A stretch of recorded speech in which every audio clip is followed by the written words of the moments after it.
yourself be bright.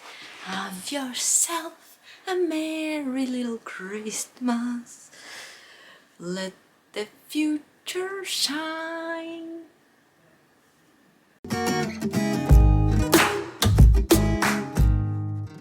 Hello everybody, welcome back to my channel. Happy Christmas, Merry Christmas. Do you guys say Happy Christmas or Merry Christmas? Because I never know if one of them is more correct than the other. It's the 25th of December and it's probably not an appropriate time to be recording this. It's probably too late. Actually, it's not that late.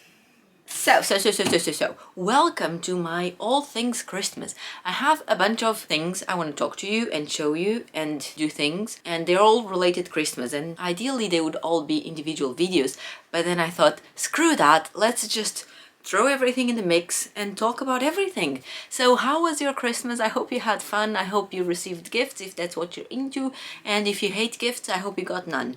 I hope you had food if you're into that, and if you're not into food, I hope you had none. Basically, I hope you had the Christmas that you wish and the Christmas that you deserve and the Christmas that you want. Basically, yeah, that's that. I have a to-do list for this video because there's a lot. We're gonna cover lots of topics in here. First thing is that I'm gonna show you this cool blanket. It's still a bit damp because I threw it in the washing machine straight away and now it was drying, but it's not dry yet, but I wanted to show you anyway. So here it is. It's a blanket. It's super soft and it has like fleece on the other side, and the cool part, you probably already know about these blankets, but this is like the next level. So it's a blanket with sleeves that guy thinks about everything, so that I can be on the sofa all cozied up with a blanket like I like it, but still be able to read. And hold on, the best part of this blanket is that it has a pocket. I don't know why you want a pocket in a blanket, but it has a pocket, and so it immediately wins. Should I record the rest of the video with the blanket on? Does it look like I'm wearing like some fancy dress up? Okay, yeah, let's do it. I might have to take it out later because it's probably gonna be super hot very shortly. From here, let me show you the books that I received. Josh got me a bunch of books, and I have one that came from Philippa, so let's just... Okay, I'm already boiling inside the blanket. I can't. I tried. The first book that I have to show you is This Time Next Year by Sophie Cozens. Get ready to fall for this year's most incredibly loved story. Queen and Minnie are born on New Year's Eve in the same hospital 1 minute apart. Their lives may begin together, but their worlds couldn't be more different. 30 years later, they find themselves together again in the same place at the same time. What if fate is trying to bring them together? Oh. Maybe it's time to take another chance on love. Yeah, I remember reading this synopsis at some point and I was like, okay, you know, I'm a sucker for love stories. I'm gonna have to give it a try. Then we have In 5 Years by Rebecca Surley. Blah, blah, blah, blah, blah, blah. Danny Cohan has held true to her meticulously crafted 5-year plan since she understood the concept. On the day she nails the most important interview of her career and gets engaged to the perfect man, she is well on her way to fulfilling her life goals. But that night, Danny falls asleep and dreams of a night 5 years in the future where she is engaged to another man. It was just a dream, she tells herself when she wakes, but it felt so real. Determined to ignore the odd experience, she files it away in the back of her mind, that is, until 5 years later when Danny meets the man from her dream. Sold. I mean, it was already sold because it lives here, but... Next up we have The Midnight Library by Matt Haig. Alright, this cover is gorgeous, and I heard everyone speak... Oh! I hadn't seen this yet. I've heard everyone speaking about this book, as in like, not speaking about the book, they were probably speaking about the book, but I wasn't paying attention. But where was I going with this story? Right, so I was always seeing people talking about The Midnight Library, and then Philippa started talking about it, and then Natasha started talking about it, and then Joanna started talking about it, and I was like, whoa, can someone tell me what that book is about? Because literally everyone is talking about that book, and I know the cover, but what is it? Is it a fantasy, or what is it? And they told me it's this story of someone who's in a library. Would you have done anything different if you had the chance to undo your regrets? It's like someone is in the library, and each book is like a possibility that could have happened in that life. Let's just read the synopsis. Between life and death, there is a library. When Nora Seed finds herself in the Midnight Library, she has a chance to make things right. Up until now, her life has been full of misery and regret. She feels she has let everyone down, including herself, but things are about to change. The books in the Midnight Library enable Nora to live as if she had done things differently. With the help of an old friend, she can now undo every one of her regrets as she tries to work out her perfect life. But things aren't always what she imagined they would be, and soon her choices place the library and herself in extreme danger. Before times run out, she must answer the ultimate question: what is the best way to live? I bet it's gonna be one of those cliche stories where we're gonna find out that the best life she could have lived was already the one that she lived, because there's no such thing as perfect, and the mistakes are all part of being happy, and blah blah blah blah blah. I hope I'm wrong, but we'll see. Then we have, I can't believe I bought this book, but I mean, I didn't buy it, but it's here. So we have Bunny by Mona Awad. This book, I have no idea what it's about. I think it's a young adult. All that people say about this book is that it's weird. Does that describe a book? No, like, I don't know what this is about. I don't want to know much about this book. Do I? Maybe I should. Samantha Heather Mackey is an outsider in her small, high selective MFA program at Warren University. In fact, she is utterly repelled by the rest of her fiction writing cohort. A clique of unbearably wee rich girls who call each other Bunny.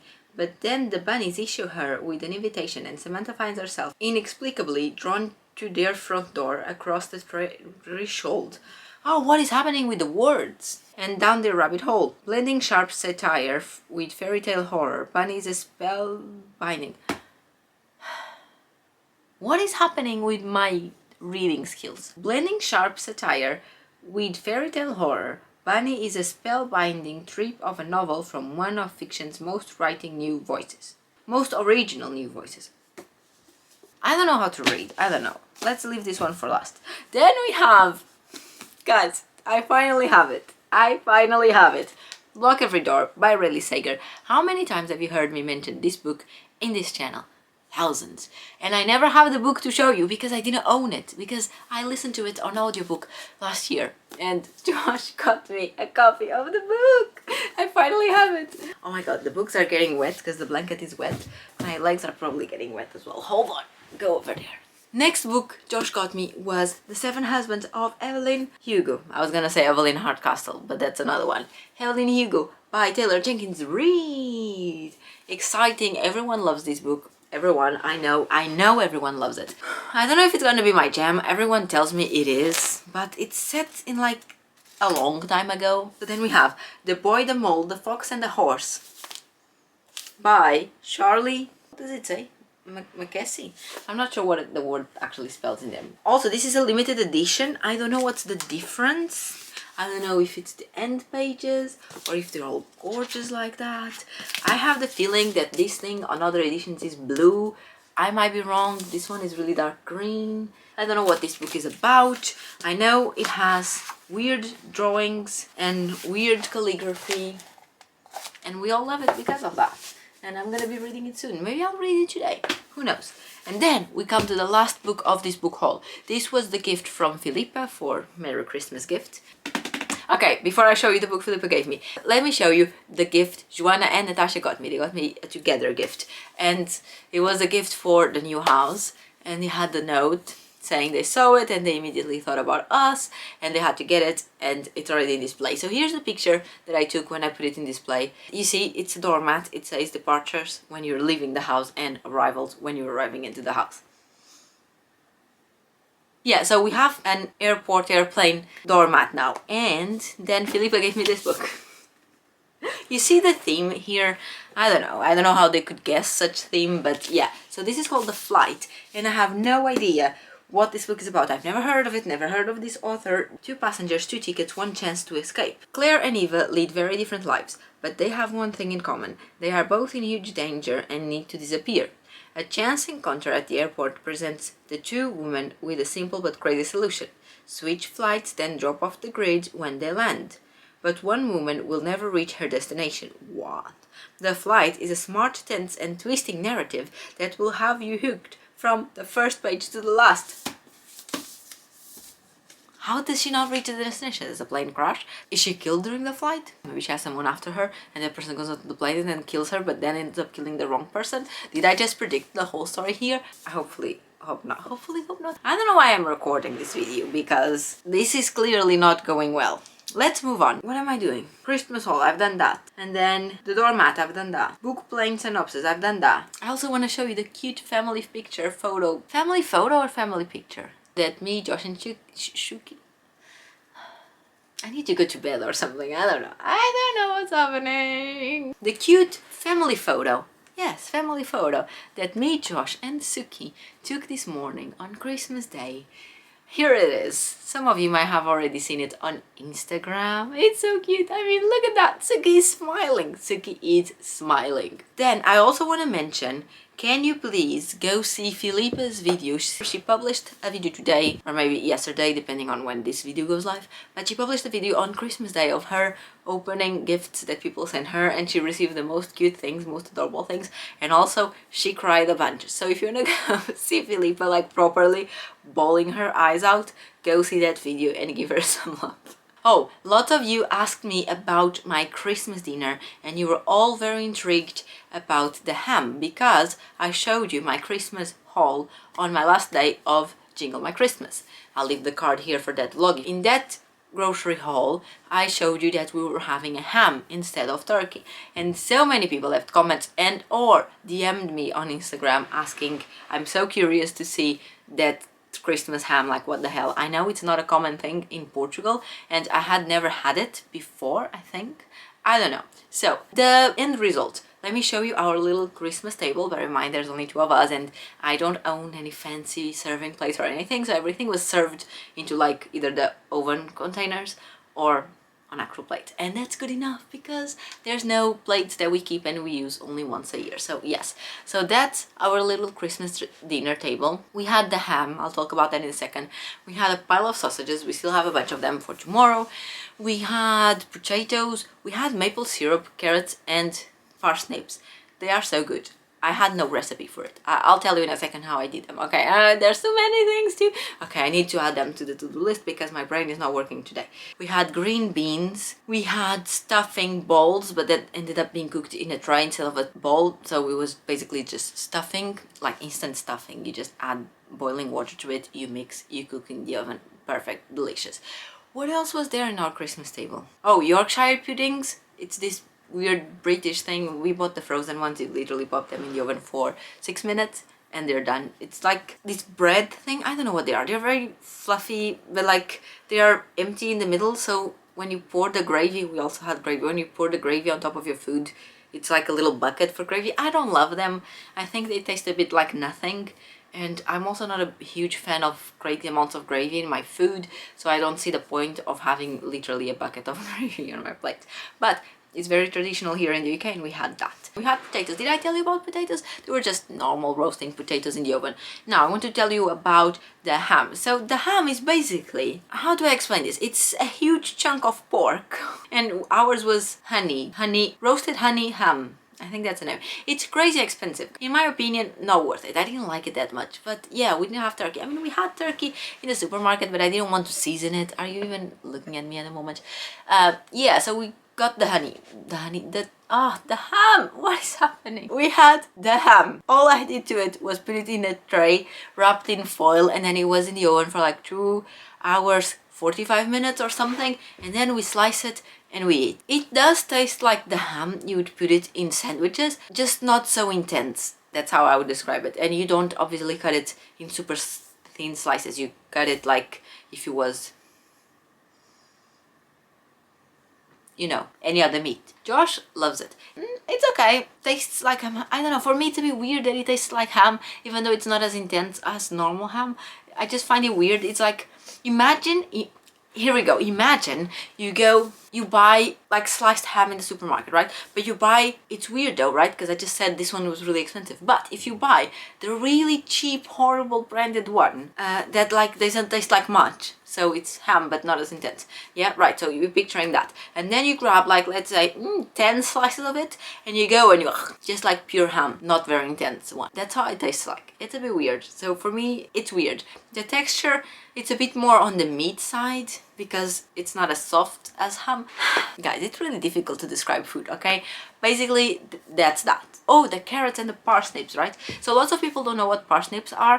At least on the plane, we had a meal that had parsnips and everyone was all the time like, what the hell is that? So parsnips is that carrot that looks like a carrot, but it's white. Doesn't taste like carrot, but usually in the supermarket you can find it right next to the carrot. It looks exactly like a carrot, it's white, does not taste like a carrot. I cut them into like thin French fry shapes, both the carrots and the parsnips. Put them on a tray, season with salt and pepper, just a little bit of pepper, not a lot. And then instead of olive oil, which is what I always use for cooking, I just drizzled it with normal vegetable oil like sunflower oil or something, and then drizzled it with maple syrup. I know it sounds so weird, right? But I read online that you could do that to vegetables, and apparently it's a thing, and apparently it's good. So I tried it out. And I also read that if you're using maple syrup, you should not use olive oil, because then the flavors are going to compete to each other and it's going to become weird and you're not going to want to eat it. Is it true? I have no clue, but I believed whoever wrote that, so I used vegetable oil instead. Yeah, then you mix it all together, throw it in the oven until, I don't know how long it takes, until it's cooked, right? Half an hour, 45 minutes, I don't know. Keep mixing it up every now and then, and whenever everything is soft, it's ready. It's delicious. I'm gonna be using maple syrup way more often on all the vegetables. I want to try it on everything. I want to try it on broccoli, I want to try it on cauliflower, I want to try it on the potatoes, I want to try it on bacon. I've also heard maple syrup bacon is a thing. I want to try it on all the things. It's delicious, that's all I have to say. Okay, next point in my weird Christmas video. We are recording for 25 minutes already. Editing Manganet is gonna hate me. Philippa tagged me to answer this Christmas tag. I don't even have the answers. I'm literally going to Philippa's video right now. Philippa, girl, I hope you put the questions on the description of the video, because otherwise I don't know what you expect me to do, right? She didn't. Why? Why, Philippa? Why? 3 years ago, Philippa put the questions on the description. Thank you, Philippa, from 2017. Thank you, thank you, thank you. What's the book you would like to see under the Christmas tree this year? Is there anything I didn't receive? I mean, all these were great. I'm really happy this was under my Christmas tree, because this is expensive and I've been delaying buying this because of its price. So I'll go with that one. What's the best book you've ever received on Christmas? All this is great. Jesus, Suki started scratching at the door and it sounded like the house was being hunted. All this is great. I love all these books. Josh also gave me, where is it, the other day? Where is it? He gave me something. He gave me a Taylor Jenkins Reid the other day as an early Christmas gift. Alright, let's move on. What is the book that gives you all the Christmas feels? I mean, I read this thing this year, but I didn't like it, so I don't want to say this one. But I read the other one. Oh, hold on. Okay, this is taking way too long, so abort. The book that I was thinking about was One Day in December. Which book do you pretend to read this year to put you into the Christmas spirit? It was this one, actually. This was the book that I was expecting to read before Christmas, and I did, and it was just a disappointment. What's the book you read this year and you'd like to throw away, together with a Christmas tree after the festivities? Who throws their Christmas trees away? Alright, which book I would like to throw away from things I read this year? Probably The 7 Deaths of Evelyn Hardcastle. What's the book you would like to place under everyone's Christmas tree? No, not everyone's, just one friend Christmas tree. So a book to go onto one friend's Christmas tree. This one. Come to me. This. The One by John Mars. This is so good. Number 7 is a challenge. Pile up red and green books and share the titles. Oh my god. Oh my god, Philippa. Why are you like that to me? Red, green, red, green, red, green, red, green, red, green, red, green. Okay, this is probably enough. Ta-da! Alright, here's my Christmas tree made out of red and green spines, and I'm supposed to show you the books. Alright, so we have the oh god, this is too heavy. The Authenticity Project, Ziggy Stardust and Me, Radio Silence. What is this? I cannot read the screen. What is this? Oh, go away. Oh, it's the Good Girl's Guide to Murder. Okay, Good Girl's Guide to Murder, Bear Town, The Cleaner, Little Fires Everywhere, I think, I'm not sure. The Last, Heartstopper number 3. What is that? Oh, Maybe in Another Life, The Auschwitz Babies, and An Anonymous Girl. This video, guys. Is this the content you subscribe for? Let's carry on. The best way of sharing the Christmas joy is singing out loud for everyone to hear. But it doesn't say I need to sing, because the question is, who are you tagging? So I'm not singing, because it doesn't tell me to sing, and you've heard me sing enough times, so I don't want to sing. Who am I tagging? Absolutely no one, because Christmas 2021, it's the next Christmas, right? There's literally a year to go for Christmas, alright? I'm not too late, I'm too early to answer this tag, I'm too early. Okay, we've been here for way too long. There's 41 minutes of this recording. 41. We've been hanging out here in this same spot for 41 minutes. I'm gonna go. I hope you had an amazing Christmas. I already said all those. So I'll see you soon here on the channel with another video. As always, thank you, bye! Thank you. Why? I mean, I guess thank you for watching the video, I suppose.